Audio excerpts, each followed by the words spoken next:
Hello everybody, welcome to Gregsbeerreviews today. Let's go see what's in the fridge today. Hello everybody, thanks for stopping by Gregsbeerreview. Hopefully this will be better than the last two we done yesterday and the day before. Well, we was on a bad roll there, so hopefully this will break that. This is from Anderson Valley. This is their Heelch Hops, a double India Pale Ale. This comes in at 8.7% by volume. I'm not sure whether they're dating their stuff or not. Some of these brewers do, and some of them don't. It's sweating profusely. We'll take another look when I come back and see. But with 8.7%, it's not going to go bad. Just if the hops are going to fade over time. So we'll take a little closer look at the bottle when we come back and once it's quit sweating and all that. So, Anderson Valley, they're out of California. This is an American Double Imperial IPA, 8.7%. Availability is year-round. So if you can get their beers, you should be able to get this one. The food pairings for this cuisine is barbecue. You choose the peppery, Monterey, pepper jack, sharp, blue, cheddar. Your more pungent cheeses, gorgonzola and Limburger. And the meat for this is game, grilled meat, and salmon. And most of your IPAs have the same food pairings with, and they'll go with just about anything off of the grill. I mean, that's what it says, grilled meat, burgers, steaks, chops, chicken, just about anything you can cook on a grill. So, and this is a double. Just remember that it's almost 9%, 8.70. So this is a big beer. Let's look at the commercial description on this one. It says here. Commercial description: robust, brewed with a Heelch, and they said that means a lot. And they use Columbus, Chinook, and Cascade hops. Our double IPA has a palate-pleasing bitterness that is artfully balanced with a full-bodied malt foundation, with a deep color of polished brass and a nose that sings of pink grapefruit and redwood needles. The rich biscuit-like malt flavors are intertwined with the hints of vanilla, mangoes, and peppercorns, leading to a deep, warming finish. The malts on this beer is Pale, Two Row, and Victory. And like I said, the hops are Columbus, Chinook, and Cascade. IBUs on this one is 100, so should be a little on the bitter side too, but they have to do that for a beer this big. Almost 9%.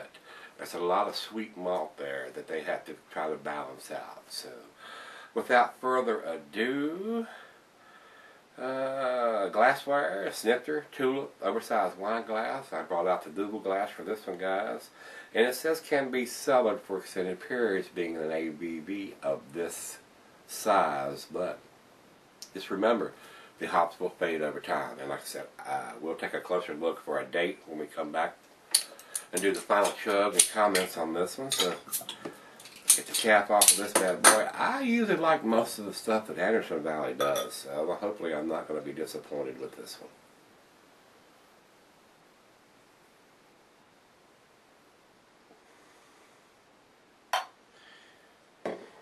Alright guys, it looks like it poured a little less than I was anticipating in that glass. I probably could have poured it just a little more aggressive there. It is a very nice colored beer. It is a light, they called it a bronze color. It is a, I'm going to say a medium amber color there. There are quite a few bubbles streaming up. So it looks like it's fairly well carbonated, easy for me to say. But they didn't pour hardly any head with that easy pour there. So let's get a nose on it and see what we get on this one. Got my fingers crossed. Oh yeah, that has definitely got a monster hop presence there. Very piney. I am getting some lighter fruit, maybe some pears or apples or mangoes like they said. I am getting some alcohol too though. I mean,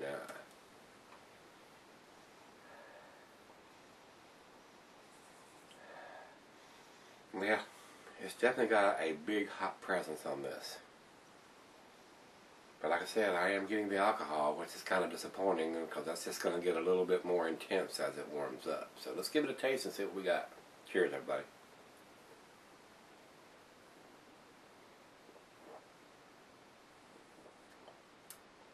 bat. The 100 IBUs is correct. This is a fairly bitter beer. Very strong bitterness on the back end.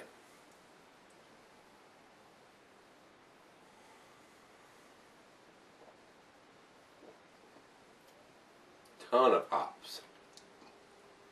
Ton of bitterness to go with that ton of hops. Definitely not on the super sweet side like a Bell's would be.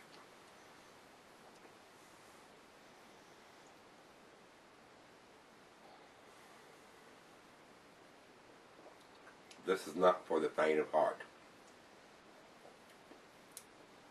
It's decent.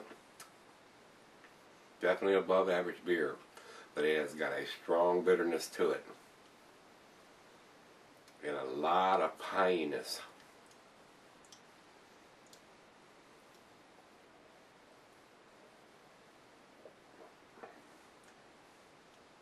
Yeah, a little bit of alcohol on it too. It's not burning or anything, but this is a big beer. Just be aware it's an almost 9%er. Well, let's let it warm up. We'll come back and we'll see how it's changed by the time it does that, and take a closer look at the bottle and do some final comments. I'll be right back. Alright guys, I'm back. Got just a little bit left here. This was definitely better than the beer we had yesterday and the one before that. Even though that I'm a hophead and I like these kind of beers, this is a very tasty beer.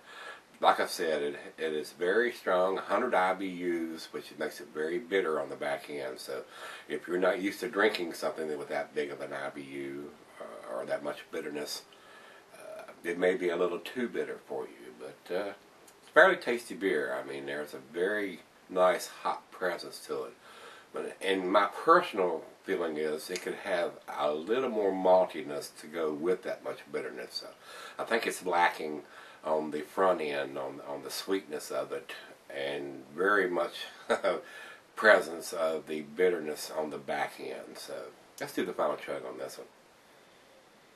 This is a big beer though, just remember it's almost 9%.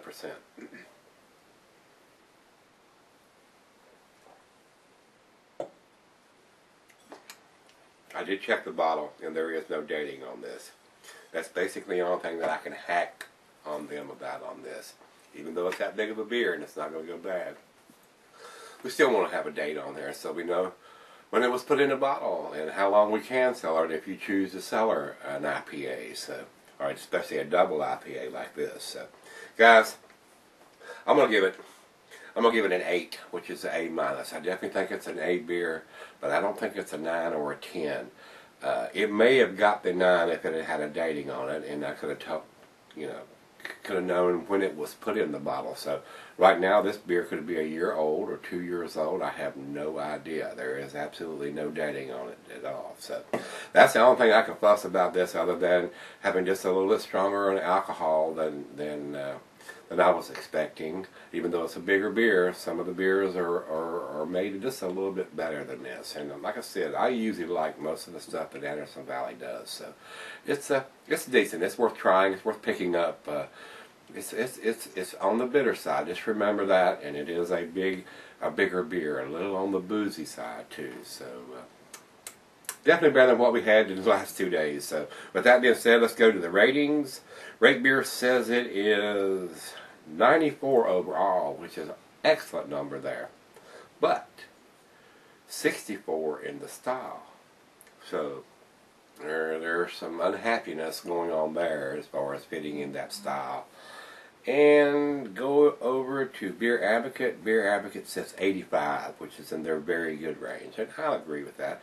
It's not outstanding. It's not blowing my hair back or my socks off or anything. But it is a decent beer. It is definitely an A beer as far as I'm concerned.